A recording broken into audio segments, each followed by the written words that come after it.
I've always really liked the Sony XB30. It's a good sounding mid-sized speaker for somebody who really likes bass heavy music. It has a built-in light feature on the front and it's very reasonably priced.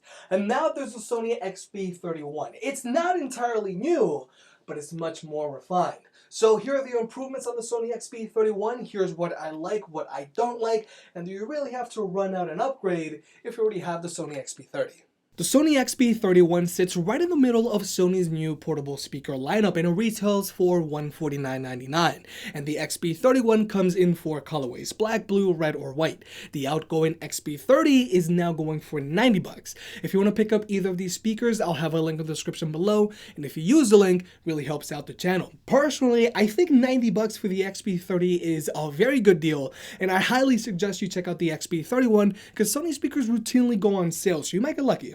At a glance, the Sony XB31 is just a reskinned Sony XB30. They have identical speaker setups. They're both rocking 1.89-inch diameter transducers and dual passive radiators that fire out the front and out the back. And you'll get a better visualization of the speakers at work when we get over to the water portion of the video. Both of these speakers also have identical light feature setups, a light strip on the front and strobe lights on the sides. The biggest difference from the XB30 to the XB31 is design. The XB31 has a much more sophisticated yet futuristic look to it, with a fabric mesh covering the whole body and a light strip that wraps the front and the sides of the speaker. Whereas the XB30 has a much more industrial look to it with its exposed speaker, painted metal grille, and soft touch material covering its body. Personally, I prefer the new design language of the Sony XB31. It's much sleeker, the new control buttons are small, but they are very easy to tell apart. They have great tactile feedback, and they do their job just fine. I like how the light feature extends to the sides, and in general, the light feature on the Sony XB31 looks much better than the one on the XB30. The light feature on the XB31 is much more vibrant and easier to see in brighter environments, and I really like the new vertical pattern built into the light strip. Whereas on the XB30, it's really only worth using the light feature if you're in a dimly lit room or at night. And regarding size, the XB31 is just slightly longer and slightly thinner than the XB30. And for those wondering, both the XB31 and XB30 can either be laid flat or on their sides, and surprisingly, the XB31 does a better job of staying upright than the XB30. If the XB30 gets hit by the slightest tap, it'll topple over, but the XB31 is much more resilient. Another improvement the XB31 has over the XB30 is just its overall durability. The XB30 is IPX5 rated, so a splash of water here and there won't harm it, but personally I wouldn't submerge it just to be safe. And since the speakers are so exposed, I would really try to be extra careful not to get sand in it if I were to take the XB30 to the beach. The XB31 on the other hand is IP67 rated, and that means two things. It's dust proof thanks to the fabric mesh on the front, so dirt or sand isn't going to be a problem, and it's waterproof, so submerging it isn't going to be a problem either. And I also found that it floats, which makes retrieving it much easier if it falls into a pool or a lake. Another improvement the XB31 has over the XB30 is the way you charge it. The XB30 uses a 5V DC input, so if you're going to be taking the XB30 with you somewhere, you have to bring the charging cable along and you better not lose it. But the XB31 now charges through a micro USB port, and this is great. You can use any micro USB cable you have lying around. The XB31 does come with its own short micro USB cable, but unfortunately it doesn't bring a wall adapter, so you're going to have to use your own. Both of these speakers also have a USB out so you can charge your own device, and they both have an aux jack if you want to use a wired connection. Both of these speakers advertise a battery life of 24 hours and they perform pretty much the same. But advertised battery life is very different from actual battery life. I can hit 24 hours of playback time on these speakers with the light feature turned off and with the volume set at 50%, but that's no fun. With the light feature turned on and with the volume set at 80%, I averaged 8 hours of playback time, which is still pretty good. And when I say 8 hours of playback time, I mean 8 hours until either of these speakers get to 20% battery, because unfortunately, the XB31 still does that thing that when its battery gets to 20%, it'll stop the music, say, please charge, and then it will continue playing music, but no louder than 50% volume. Please charge. Personally, I hate this feature, but I guess it's there to help you prolong the life of your battery. And like I mentioned earlier, both of these speakers have identical speaker setups and they sound exactly the same. The only difference I managed to notice between these two speakers is that the XB31 manages to get a little louder than the XB30. Creeping through the shadows and the corners of your mind. I go with the windows. I run but I don't hide. I hear the call of the wild, whispering in the name. No, I can't be tamed. My heart runs through the night. I'm alone, I'm alone with.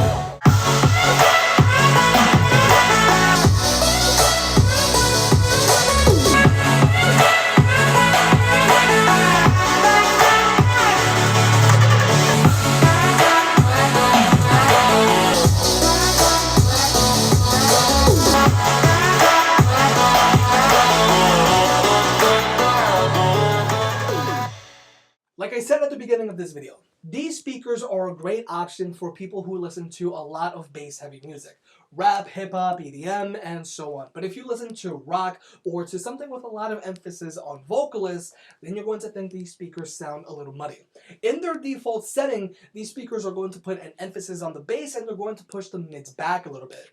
The bass on the speaker isn't going to punch you in the chest like the Google Home Max does, but the lows do get pretty deep, and these speakers do a very good job of preventing major sound distortion with Clear Audio Plus enabled. But if you go into Sony's Music Center app and go through the settings, you'll find a preset mode called Live Sound, and I like to call this the JBL button. When live sound is turned on, the bass on the XB31 is tamed down a little bit, mids and vocals are brought front and center, and the treble gets dialed up a little bit as well. This mode is good for rock and vocals, but I do find you're a little more prone to sound distortion at higher volumes, but it's nice to have options.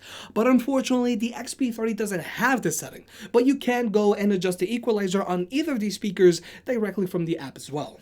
Even though I love bass in my music, there are times where the bass on these speakers can get a little overwhelming. And for those situations, I would just turn off the extra bass feature on the XB30 with a single tap. The XB31 doesn't have a dedicated extra bass button anymore, but you can turn off the extra bass feature by pressing and holding the play and minus button simultaneously for a few seconds until the power indicator light turns green. I usually turn off the extra bass feature when I'm going to watch Just Kidding News or listen to H3H3 podcasts in the background. Sony's app also allows you to choose from a few different lighting modes, and both of these speakers share the same light settings as well. There's Rave mode, where the light strip and strobe lights will flash to the beat of your music. There's Chill, which is my favorite, where the light strip will gradually change colors. There's a Rave mode without the annoying strobe lights off to the sides, and there's Strobe, which looks much better on the XB31 than it does on the XB30. And there are a few other color settings to choose from as well, but even though the light feature on the XB31 is much better than the one on the XB30, Sony doesn't allow you to customize it. You can't dim the light feature and you can't choose your own colors. Sony's Fiestable app, which used to connect to the XB30 and gave you some customization options, now won't connect to either of these speakers, and it's a shame because there's so much potential here. Regarding connectivity, both of these speakers are using Bluetooth 4.2 and they both have a range of about 50 feet with direct line of sight before the signal starts to stutter. And at closer range, I really didn't have any connection issues at all. But in my testing, I did notice the XB31 had slightly less latency when watching video compared to the XB30. There's still a little bit of latency, but it's not as bad as the XB30. Since we're on the topic of connectivity, you can pair up to 100 Sony speakers together, anything from the XB20 all the way up to the XB90, and the newer XB31 does pair up with the older XB30 and they'll play in sync. But unfortunately, the XB31 and XB30 won't play in left and right stereo mode. In order to get that going, you need to have two of the same speakers. If you want to learn how to get party chain going on these speakers, check out my tutorial. Both of these speakers also have an NFC touch point, so pairing is a little easier if you have an Android device, and you can be connected up to 3 devices at the same time. Well, something the Sony XB30 doesn't have is Party Booster. I mean, it's a thing. I guess you can make your own beat if you run out of data, but other than that, it's just a gimmick. Okay, but in all seriousness, here's the microphone test on the Sony XB31. And long story short, just don't take phone calls with the speaker. but this audio clip is being recorded by the microphone on the Sony XB31, so you can be able to observe that. Even though I really do like the new Sony XB31, I think there is still room for improvement. First up, let's talk about apps, because if Sony wanted to, they could fix that with a software update. Sony's Music Center app can be a pain in the butt sometimes due to connectivity issues. Sony's Fiesta Bowl app is an eyesore and a nightmare to use, but I really do want to have more customization options regarding the light feature on both of these speakers. I also think it's ridiculous I can't get stereo sound going with the XB30 and XB31, given that they sound exactly the same, and I think all of these issues can be fixed over a software update. And here are the hardware improvements I would like to see on the Sony XB31. First up, I would like to be able to cycle through the 4 main light settings directly from the speaker like I can on the JBL Pulse 3, rather than having to open up the app every single time. Right now, you can only turn the light feature on or off by pressing and holding the battery button.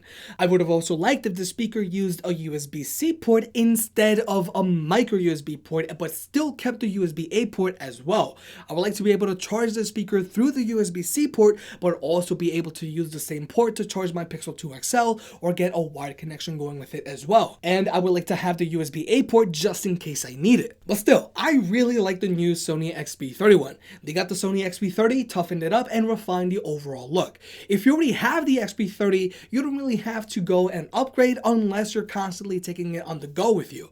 The XB31's added durability and ability to charge via a micro USB cable should make life a whole lot easier. If you're looking for a bargain and you're only interested in sound, I would still pick up the XB30 before they're gone. But I think the Sony XB31 is the whole package. Whether you like bass or want an emphasis on vocals, the XB31 can do both. It's super durable and it has a much better light feature. If you made it this far, I guess you enjoyed the video, so hit that like button and get subscribed. It helps out more than you realize. Support the channel by clicking on the links down below, and I'll catch you next time.